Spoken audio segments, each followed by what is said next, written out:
આગળ વધી અરવલ્લીથી સમાચાર મોડાસા માર્કેટ યાર્ડમાં ખેડૂતોએ હોબાળો મચાવ્યો। ઘઉંની હરાજીમાં ભાવ ઓછા મળતા ખેડૂતો વિફર્યા। યાર્ડનો દરવાજો બંધ કરી ખેડૂતોએ વિરોધ દર્શાવ્યો। ઘઉંમાં માત્ર 500 રૂપિયા ભાવ મળતા ખેડૂતો આક્રોશ વ્યક્ત કરી રહ્યા છે। મામલો થાળે પાડવા માટે યાર્ડ સત્તાધીશોએ ખેડૂતોને સમજાવવાના પ્રયત્નો કર્યા।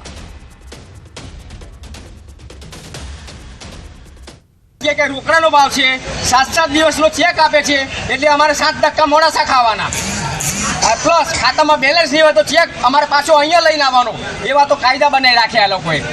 પછી અમારે છોકરો જીવાડવો નથી એમને છોકરો જીવાડવાનો છે અત્યાર સુધી। રાજકોટમાં મહિલાઓ બની રણચંડી। લબર મૂછિયા યુવાનની ધોલાઈ કરી। મહિલાએ યુવાનને મુક્કા મારીને અધમુઓ કર્યો।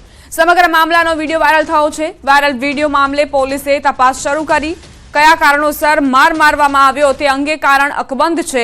વિડીયો રાજકોટ શહેરના યુનિવર્સિટી પોલીસ સ્ટેશન વિસ્તારના સાધુ વાસવાણી રોડનો હોવાનું સામે આવ્યું છે। રાજકોટના સાધુ વાસવાણી રોડ પર આ મહિલા યુવકને માર મારતી જોવા મળી રહી છે। અહીં રણચંડી બનીને યુવાનને મુક્કા મારતી નજરે પડી છે। લબર મૂછિયા યુવાનની આ ધોલાઈ કયા કારણોસર કરવામાં આવી છે તે હજુ સ્પષ્ટ નથી। મહિલાએ મુક્કા મારીને યુવાનને અધમવો કરી નાખ્યો। સમગ્ર મામલાનો વિડીયો વાયરલ થતા જ પોલીસે કાર્યવાહી આરંભી છે। તપાસ શરૂ કરી છે કે આખરે આ વિડીયોમાં જે મહિલા યુવકને માર મારી રહી છે તે કયા કારણોસર વિફરી છે।